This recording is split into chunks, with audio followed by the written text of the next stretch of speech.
Hello बच्चों, कैसे हो आप सब। आज हम स्टार्ट करेंगे chapter number 15 structure of earth. तो स्टार्ट करते हैं अपन। तो जो सबसे फर्स्ट चीज दे रखी है जो अपने बुक में इस टॉपिक में वो है एस्ट्रोनॉमिकल यूनिट। और ये अपना फर्स्ट क्वेश्चन भी हो सकता है। एस्ट्रोनॉमिकल यूनिट जो होती है उसे कहते हैं एयू शॉर्ट में। और ये बेसिकली क्या है, डिस्टेंस है किसकी, सन की अर्थ से या अर्थ की सन से, या फिर अपन ऐसा कह सकते हैं डिस्टेंस बिटवीन अर्थ एंड सन। जो ये डिस्टेंस जो होती है वो होती है 14 करोड़ 95 लाख 97,871 और जो रफली करीब हो जाती है 15 करोड़ किलोमीटर के आसपास। और आपकी बुक में ये दे रखी है 16 करोड़ किलोमीटर। ठीक है, अब आगे बढ़ते हैं। तो अपन को अगर पूछे कि एक एयू कितना होता है तो ये अपन वैल्यू लिख देंगे। और एस्ट्रोनॉमिकल यूनिट होती क्या है, तो it is a distance between earth and sun. Next है समर सोलिस्टिस और विंटर सोलिस्टिस के बारे में चीजें दे रखी है, तो उसे समझते हैं अपन वन बाय वन। सबसे पहले ये देखते हैं, कुछ पॉइंट देखते हैं। तो अर्थ जो होती है सब आप ये जानते हो, आपने एसएसटी में पढ़ा होगा, मैं एक बार वापस रिवीजन करवा देता हूं। अर्थ जो होती है वो रोटेट करती है उसकी खुद की एक्सिस में 24 आवर्स में। मतलब एक 24 आवर्स में मान लो ये अर्थ का एक एंड है कैप वाला, ये जो दिख रहा है, ये एक 24 आवर्स में घूमकर वापस यहीं पर आ जाता है। ठीक है, अब जब ये ऐसे रोटेट करता है तो इसकी वजह से क्या होता है, तो देखो इस तरफ अगर सन है तो अभी ये सन के सामने है, तो यहां पर क्या होगा, सनलाइट गिरेगी तो इस पार्ट पे क्या होगा, डे, और अपोजिट पार्ट में क्या होगी, नाइट। जब ये घूम के इधर चला जाएगा तो इस पार्ट पे क्या आ जाएगा, डे, और जो पहले जहां डे था वहां पे अब क्या हो जाएगी, नाइट। तो earth rotate on its own axis in 24 hour which is the reason of day and night.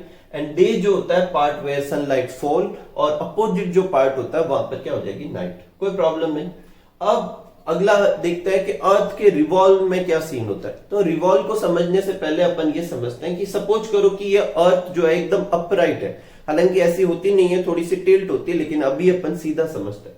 तो इसका जो ये नॉर्थ पोल की तरफ जो रीजन है इसको कहते हैं आर्कटिक रीजन, सामने जो साउथ पोल की तरफ रीजन है उसे कहते हैं एन आर्कटिक रीजन, और जो ये बीच में जो लाइन पास होती है जो सेंटर शो कर रही है उसे कहते हैं इक्वेटर। ये वाली लाइन जो होती है इसे ट्रॉपिक ऑफ कैंसर, और ये वाली लाइन जो होती है उसे कहते हैं ट्रॉपिक ऑफ कैप्रिकॉर्न। कोई प्रॉब्लम नहीं। लेकिन जो अर्थ जो होती है ऐसे अपराइट रिवॉल्व नहीं करती, थोड़ी सी ऐसे टिल्ट होती है और अब ऐसे रिवॉल्व करती है। ठीक है, और ये टिल्ट कितना है ये याद रखना है। तो ये कितना है, 23.5 डिग्री। कितना है, 23.5 डिग्री। एक और चीज, इस टिल्ट की वजह से होगा क्या, तो वो अपन सब देखना है इधर। तो earth revolve around the sun in 365 1/4 days. बोले तो 365 डेज और 6 आवर, और ये 6 आवर जो होते हैं वो अपन ऐड करते रहते हैं। तो 6 hour 6 hour 6 hour 6 hour 4 year बाद में ये 6 6 6 कितना हो जाएगा, 24 आवर्स। बोले तो एक एक्स्ट्रा डे हो जाएगा, और उस डे को अपन फेब में ऐड कर देते हैं 29 डेज के फॉर्म में। कोई प्रॉब्लम नहीं। अब इस रिवॉल्व करने के समय ये जो इसका रोटेशन एक्सिस होता है इंक्लाइन होता है 23.5 डिग्री से, और इसकी वजह से अर्थ पे क्या होती है, सीजन्स बनती है। और इसकी वजह से जो अर्थ के एक रिवॉल्व पे 4 पॉइंट बनते हैं, 2 सोलिस्टिस के और 2 इक्विनॉक्स के।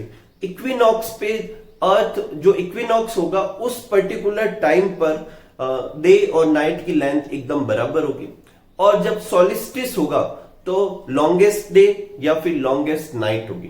कोई प्रॉब्लम नहीं। ठीक है, तो सोलिस्टिस का मतलब होता है, सोल का मतलब होता है सन, और स्टिस का मतलब होता है स्टैंड।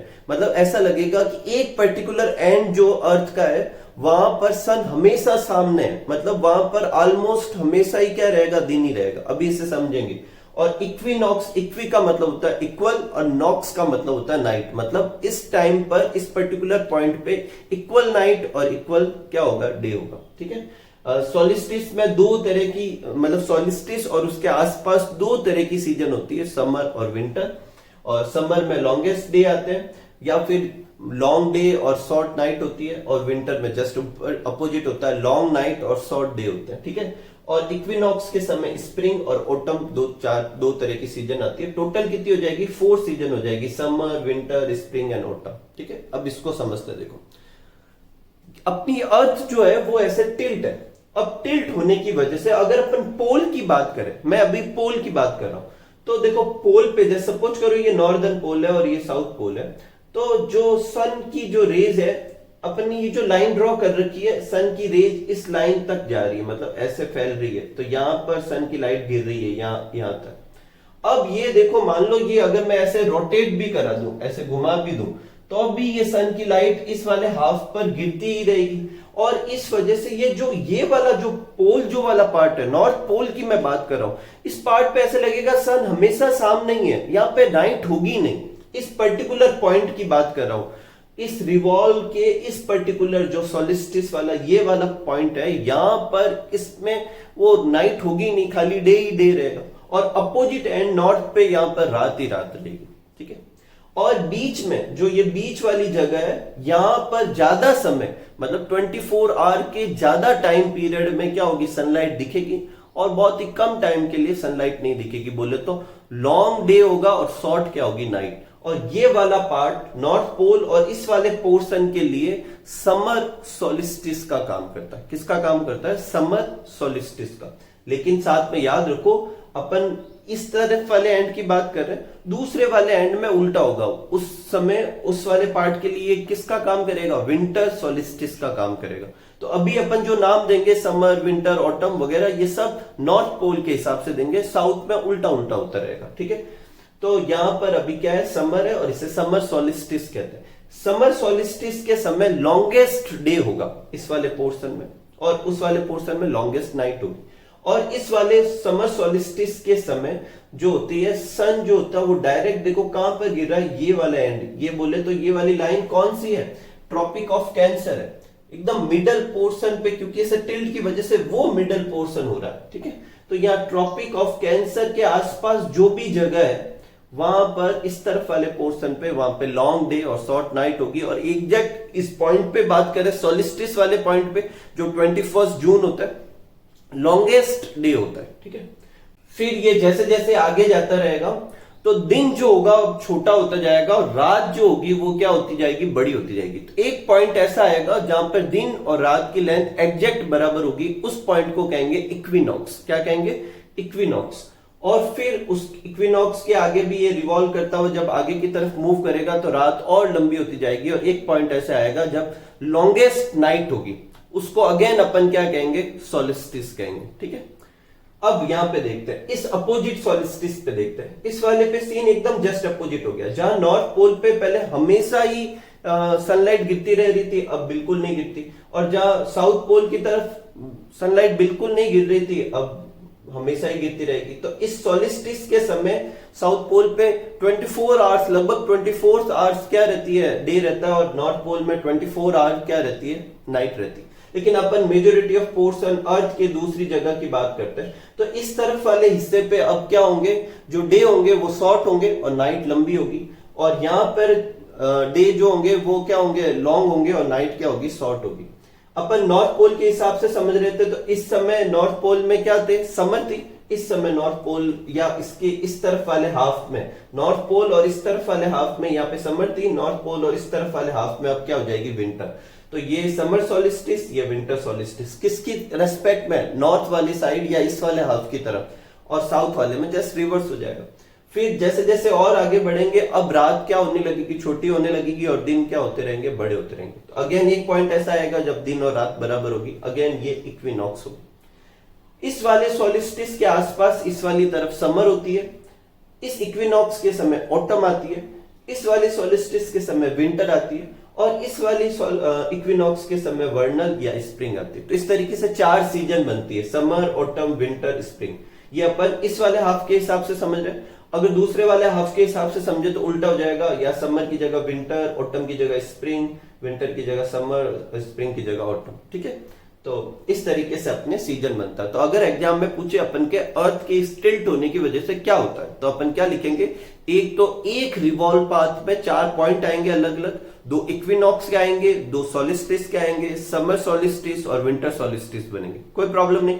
और दूसरा पॉइंट लिखेंगे कि टिल्ट की वजह से अर्थ पे क्या आती है, सीजन्स आती है, ठीक है, अलग अलग सीजन होती है। आगे देखते हैं ओरिजिन ऑफ अर्थ। तो देखो, ओरिजिन ऑफ अर्थ से रिलेटेड बहुत सारी थ्योरी दे रखी है। जो थ्योरी अपने बुक में है, या जो सबसे रिलायबल थ्योरी है, वो कहलाती है टाइडल हाइपोथेसिस। देखो, टाइडल हाइपोथेसिस क्या होती है, ऐसा मानते हैं कि सन बहुत साल पहले, मतलब बहुत ही टाइम पहले, एक बहुत बड़ा सा स्टार जो है वो अर्थ के पास से सन के पास से गुजरा था। जैसे ही वो सन के पास से गुजरा तो उसके ग्रेविटेशन की वजह से सन के अंदर का कुछ पोर्शन ऐसे बाहर निकल कर आ गया, बल्ज आउट हो गया, बाहर की तरफ आ गया।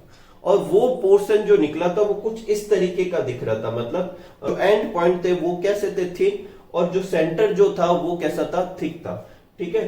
और थोड़े दिन बाद में जब वो स्टार जो था वो यहां से चला गया तो क्या हुआ कि जो ये बल्ज आउट वाला पार्ट था वो टुकड़ों में कन्वर्ट हो गया, और ये टुकड़े जो थे वो फिर सन के चारों तरफ क्या करने लगे, रिवॉल्व करने लगे। ठीक है। और वही टुकड़े अपन क्या कहलाते हैं, प्लेनेट कहलाते हैं। अब आगे देखते हैं।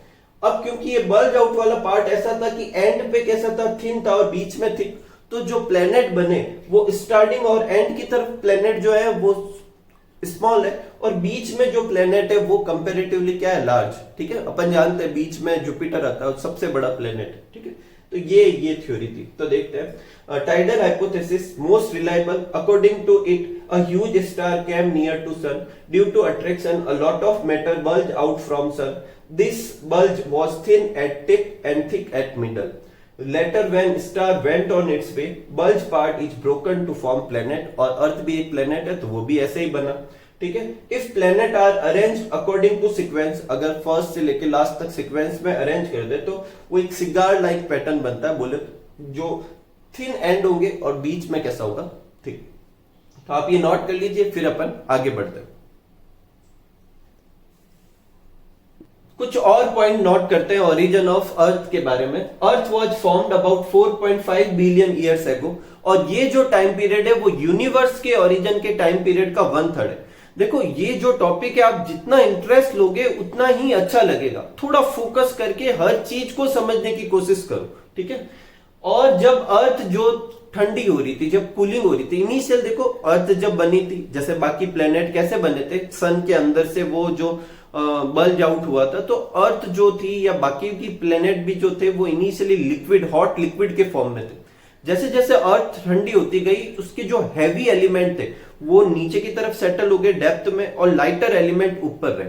तो इसका मतलब ये समझा जाए कि अर्थ की जो सरफेस है वो कंपैरेटिवली लो डेंसिटी और लाइटर एलिमेंट से बनी है, और जो सेंटर जो होता है वो कंपैरेटिवली हैवी एलिमेंट से बना हुआ है।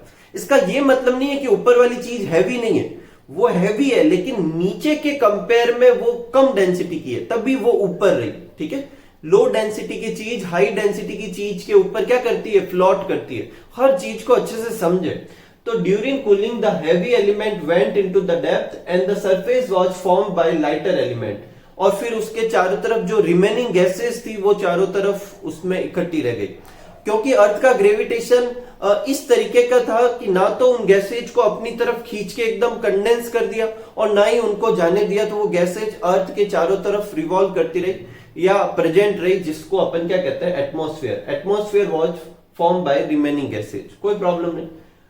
अनकॉमन नेम है, कुछ बुक में दे रखे, मतलब ऐसे कुछ नाम है जो अपन यूज नहीं करते। तो कौन कौन से, लैंड, टेरा। ठीक है। लार्जेस्ट प्लेनेट अगर पूछे सोलर सिस्टम में तो वो कौन सा है, जुपिटर, आप सब जानते हैं। लेकिन आपको जान के हैरानी होगी अगर ऐसे पूछे कि मोस्ट लार्जेस्ट सॉलिड प्लेनेट कौन सा है, या ऐसा प्लेनेट कौन सा है जिसकी डेंसिटी सबसे ज्यादा है, तो फिर वो जुपिटर नहीं है, वो कौन है, अर्थ। तो लार्जेस्ट सॉलिड प्लेनेट पूछे या प्लेनेट विथ हाई डेंसिटी पूछे तो अर्थ। अर्थ की डेंसिटी जुपिटर की डेंसिटी कंपेयर में लगभग 4 to 5 टाइम्स होती है। डेंसिटी कैसे निकालते हैं, total mass upon total volume से निकालते हैं। तो मास वॉल्यूम का जो रेशियो है वो अर्थ का ज्यादा है जुपिटर के कंपेयर में। ठीक है। नेक्स्ट है मून। तो मून जो अपना वो नेचुरल सैटेलाइट है। ठीक है। अर्थ का क्या है, ये नेचुरल सैटेलाइट है, और अपन सब जानते हैं ये एक ही सैटेलाइट है अपना। अब सबसे पहले ये देखते हैं मून कैसे बना। आपकी बुक के पीछे क्वेश्चन दे रखा है कि हाउ मून वाज बोर्न। तो देखो इनिशियली जब प्लेनेट बने थे तो एक और प्लेनेट था जिसकी साइज लगभग मार्स जितनी थी। आपकी बुक में ऐसे ही लिखा हुआ है मार्स जैसा प्लेनेट, उसका नाम था थिया। और वो और अर्थ का जो रोटेशन है वो इस तरीके से था, रिवॉल्व करना इस तरीके से था कि वो एक दूसरे के साथ टकरा गए। जब उन दोनों का कॉलिजन हुआ तो उस कॉलिजन से जो मलबा या जो डेब्रीज निकली थी वो धीरे धीरे अर्थ की ग्रेविटेशन की वजह से उसके चारों तरफ रिवॉल्व करती गई, और फिर वो एक्यूमुलेट होकर मून बना लिया। तो 4.40 million year ago moon was formed by collision of an object of size of Mars with earth. Debris formed by this collision accumulate to form moon, और उसकी वजह से मून बना। कोई प्रॉब्लम नहीं, आगे बढ़ते देखो। रोल ऑफ और फंक्शन ऑफ मून, क्या अपने चंदा मामा अपन को कुछ फंक्शन भी देते हैं या नहीं? तो सच में चंदा मामा अपने लिए मामा का काम करता है, बहुत ही इंपॉर्टेंट है। देखो मैं आपको समझाता हूं। जब इनिशियली अर्थ बनी थी तो उसका रोटेशन बहुत ही फास्ट था, मतलब जो अपनी एक्सिस में वो घूमती है, जो अभी कितना लेती है 24 आवर्स लेती है एक पूरा रोटेशन करने में, वो इतना फास्ट था कि अभी के कंपेयर करें तो वो लगभग 5 to 6 आवर का था। और इतने फास्ट रोटेशन से उसके अंदर जो है जो मतलब एयर वगैरह है उसका फ्लो भी बहुत तेज था। और एक और चीज थी कि वो जो हीटिंग और कूलिंग का जो टाइम पीरियड मिलता था कि अर्थ के जो अर्थ है वो सन के तरफ और सन की अपोजिट वो बहुत जल्दी जल्दी ऐसे रोटेट हो रही थी, तो वो जो कूलिंग और हीटिंग का जो टाइम पीरियड था वो भी बहुत कम था। और इन सब वजह से बहुत सारी प्रॉब्लम थी। लेकिन जब मून बना तो मून के ग्रेविटेशन की वजह से, अर्थ मून पे ग्रेविटेशन लगाता है, मून अर्थ के बीच ऊपर ग्रेविटेशन लगाता है, दोनों के बीच में ग्रेविटेशन फोर्स होता है। और इस ग्रेविटेशन फोर्स की वजह से दो इंपैक्ट आए। पहला कि जो अर्थ है वो थोड़ी टिल्ट हो गई, और दूसरा उसका जो रोटेशन बहुत फास्ट था वो थोड़ा स्लो हो गया। और ये दोनों ही बहुत ही मीनिंगफुल अपने ऊपर क्या ये इंपैक्ट है इसका मून का, ठीक है। इसके अलावा एक और मून का इंपैक्ट होता है जो अब है, वो है कि मून के ग्रेविटेशन की वजह से टाइड बनते हैं, ठीक है। आपने देखा होगा सी टाइड जो होते हैं वो किसकी वजह से बनते हैं? मून के ग्रेविटेशन की वजह से। तो अगर एग्जाम में पूछे, ये बोर्ड में आ रखा क्वेश्चन है आपके कि फंक्शन बताइए मून के, तो पहला फंक्शन क्या है? Before moon earth rotation speed was very fast, moon gravitation slow down it due to it rotation complete in 24 hours. अब कितने में होता है? 24 आवर्स, अदरवाइज ये करीब 6 आवर में ही होता। और सीजन वगैरह ये सब नहीं बनती और सही प्रॉपर ढंग से नहीं होती, ठीक है। नेक्स्ट है टिल्ट ऑफ रोटेशन और bend is due to attraction of moon. और वो जो टिल्ट है वो भी किसकी वजह से है? मून की वजह से, मून के अट्रैक्शन की वजह से। मेराइन टाइड जो बनते हैं वो भी किसकी वजह से बनते हैं? मून के ग्रेविटेशन अट्रैक्शन की वजह से, ठीक है। तो ये अपने मून और मून के फंक्शन थे। इसमें दो इंपॉर्टेंट क्वेश्चन है, दोनों ही आ सकते हैं कि मून कैसे बना और मून के फंक्शन क्या है। कोई प्रॉब्लम नहीं, आगे बढ़ते। देखो अगला जो क्वेश्चन जो टॉपिक है वो एक बड़ा क्वेश्चन आ सकता है आपका कि explain the structure of earth. तो इंटरनल स्ट्रक्चर की बात कर रहे हैं यहाँ पर। तो अर्थ का जो इंटरनल स्ट्रक्चर है उसे 3 कैटेगरी में डिवाइड कर सकते हैं, क्रस्ट, मेंटल और कोर। कोर को फिर अपन 2 पार्ट में डिवाइड करेंगे, इंटरनल और आउटर कोर, लेकिन मेनली 3 पार्ट है, क्रस्ट, मेंटल और कोर। एक एक करके करते हैं। पहले अपन क्रस्ट करते हैं। तो क्रस्ट क्या है? आउटर मोस्ट सॉलिड लेयर है, जो सबसे बाहर ऊपर की जो लेयर है उसे अपन क्या कहते हैं? क्रस्ट। और इसे अपन स्किन ऑफ अर्थ भी समझ सकते हैं, ठीक है। आप में से कुछ लोग ऐसे समझते होंगे कि क्रस्ट सिर्फ वो वाला पार्ट है जो ओशियंस के बीच में दिखता है, ऐसा नहीं है। क्रस्ट वहां पर भी है और क्रस्ट ओशियन के नीचे भी है। देखो ये इस डायग्राम से समझो, ये सी या ओशियन, ये उसके नीचे भी क्रस्ट होता है और ये वाला क्रस्ट जो कॉन्टिनेंट के फॉर्म में दिखता है वो भी है। तो क्रस्ट 2 तरीके का समझ सकते हैं, ओशियनिक क्रस्ट और कॉन्टिनेंटल क्रस्ट, ठीक है। और कॉन्टिनेंटल क्रस्ट पे माउंटेन भी बनते हैं, ठीक है। It's thickness is different at different place. अलग अलग जगह इसकी थिकनेस ज्यादा होती है। अगर कई जगह से ज्यादा थिकनेस है तो अपन उसको कहते हैं वहां पर माउंटेन बन गया, ठीक है। और सरफेस डिवाइडेड इनटू 2 पार्ट। अब ये जो सरफेस है इसको 2 पार्ट में डिवाइड कर सकते हैं। देखो कहीं कहीं पर वाटर दिख रहा है उसे हाइड्रोस्फीयर कह देंगे, कहीं कहीं ऊपर लैंड दिख रही है उसे लिथोस्फीयर कह देंगे। और इसको चारों तरफ से कवर करके कौन रख रहा है? गैसेज, जिसको कहते हैं एटमॉस्फेयर। अब इन तीनों स्फीयर का वो पार्ट जहां पर कोई लाइफ है उसे कहेंगे बायोस्फीयर। क्या कहेंगे? बायोस्फीयर। और लाइफ और बायोस्फीयर का फॉर्मेशन 9 प्लेनेट में से सिर्फ कहां पर हुआ? अर्थ पे हुआ, क्योंकि बहुत सुटेबल कंडीशन थी लाइफ के फॉर्मेशन के लिए, ठीक है। नेक्स्ट जो अपना है बायोस्फीयर की डेफिनेशन भी पूछ सकते हैं, तो क्या लिखेंगे? Part of hydrosphere, lithosphere, atmosphere where life exist is called biosphere. Next है टेक्टोनिक प्लेट। इसको भी अच्छे से समझो। देखो जब अर्थ की कूलिंग हो रही थी तो अर्थ के ऊपर एक थिन लेयर बनती गई। ये ऐसा है जैसे अपन घरों में कोई भी गर्म चीज को ठंडा करते हैं तो उसके ऊपर एक थिक लेयर बनने लगती है और वो सॉलिड लेयर जो है ऊपर ऊपर बनती है। और उस सॉलिड लेयर की वजह से अभी भी अंदर का जो चीज है वो अभी भी कैसा होता है? गर्म होता है, ठीक है। अर्थ का कोर जो है वो अभी भी गर्म ही है। तो जो ऊपर की वो लेयर जो बनी थी उसको अपन क्रस्ट कहना शुरू किया।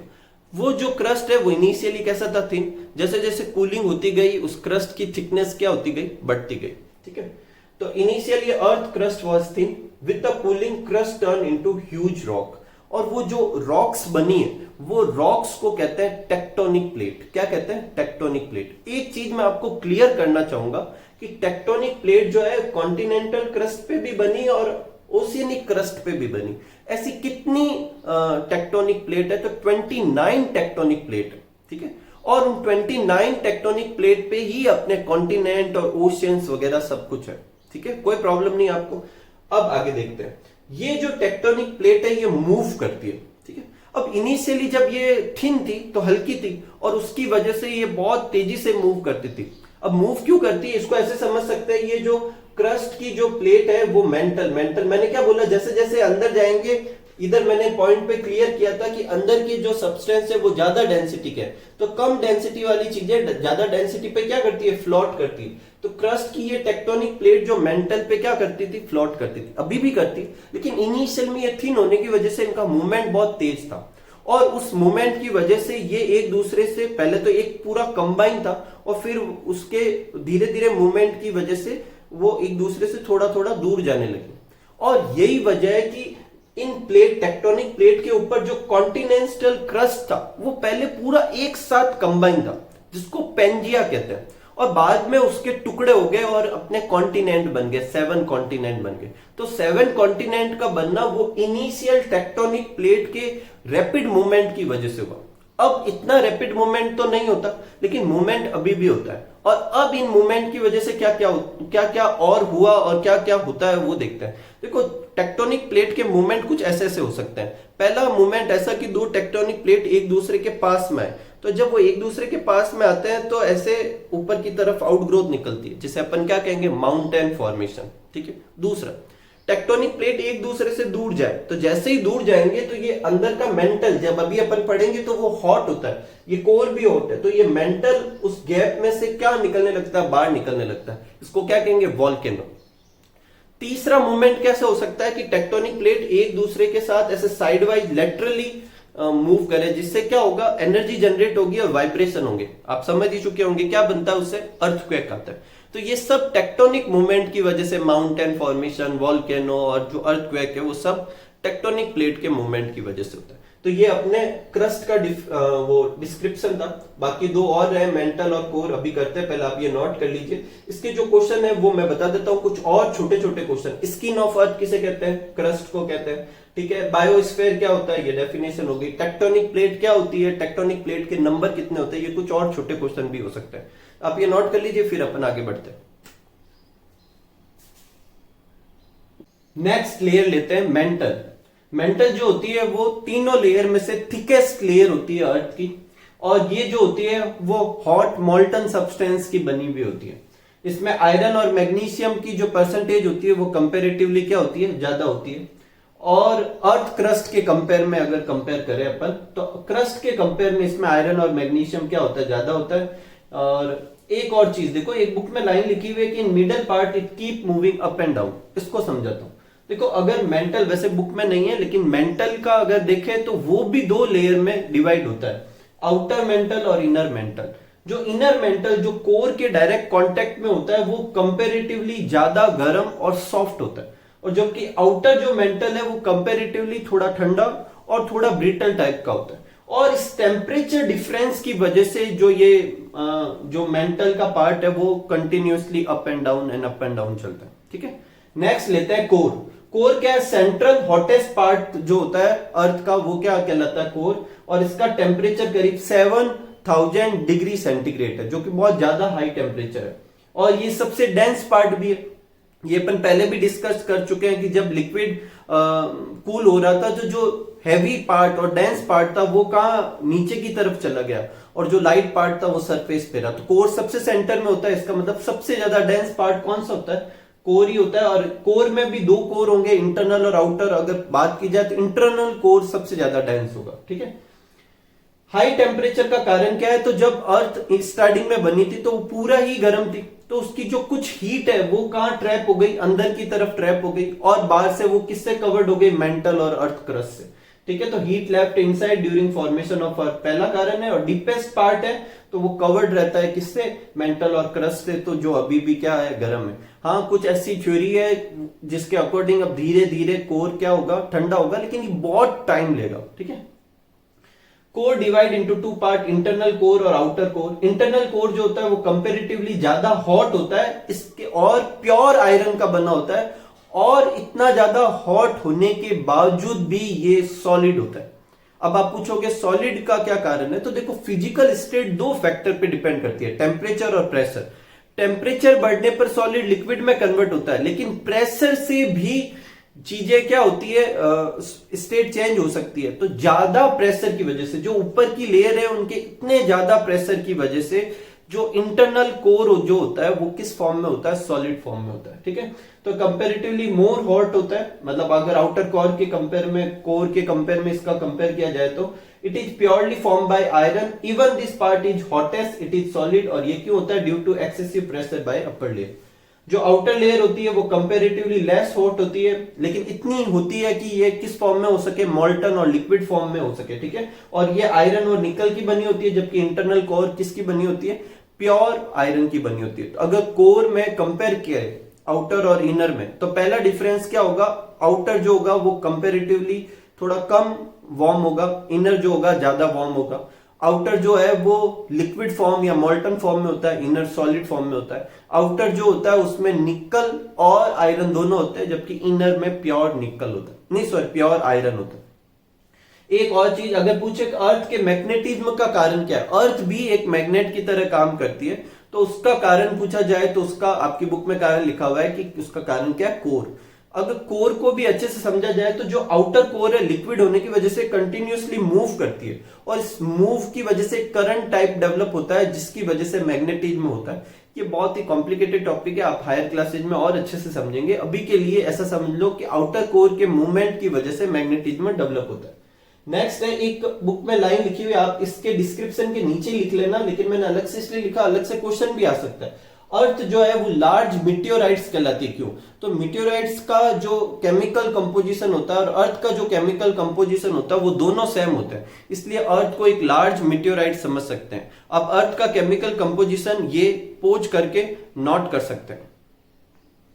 नेक्स्ट आगे लेते हैं, एनर्जी सिस्टम ऑफ अर्थ, जिसको कहेंगे टेक्टोनिक पावर। अब रिमेनिंग जो चैप्टर है अपन को ये ही टॉपिक पढ़ना, एक एक करके सारी टेक्टोनिक पावर करनी है, जो अपन नेक्स्ट वीडियो में करेंगे। जनरल इंट्रोडक्शन में दे देता हूं।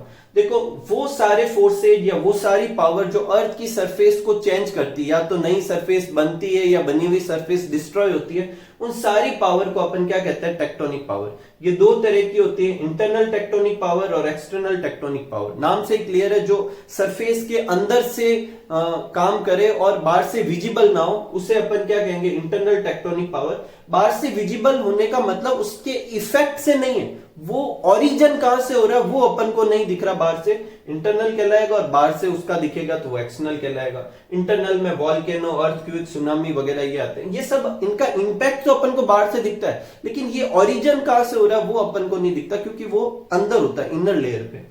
जबकि इसमें जो आते हैं वो बाहर से वर्क करने वाले आते हैं। ये भी दो तरीके के होते हैं, एक ऐसे होते हैं जो जिनका इंपैक्ट जो होता है वो मूव नहीं करता, जैसे सॉइल फॉर्मेशन, सॉइल जहां बनेगी वहीं बनेगी, तो सन हीट और रेन वगैरह से सॉइल जो बनती है वो वेदरिंग फोर्स में आती है। और दूसरे ऐसे फोर्सेज जो एक जगह से जिनका इंपैक्ट मूव भी करता है और वो खुद भी मूव करते हैं, उनको अपन क्या कहेंगे, इरोजनल फोर्सेज, जिसमें एयर, वाटर और आइस आता है। एयर किसके फॉर्म में, विंड के फॉर्म में, फ्लो करती हुई एयर को क्या कहते हैं, विंड।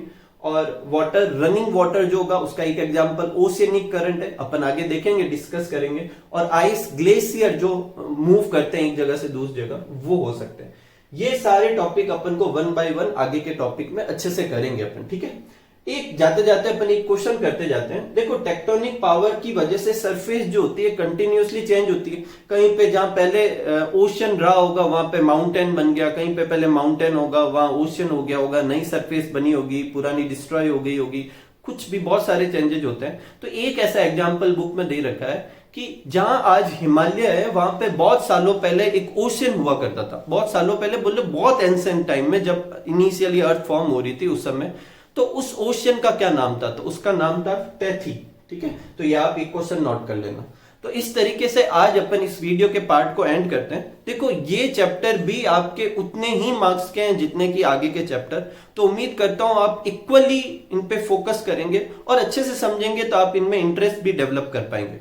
तो उम्मीद करता हूं खूब सारा हार्डवर्क करेंगे, खूब खुश रहेंगे और खूब मस्त रहेंगे। Thank you for watching.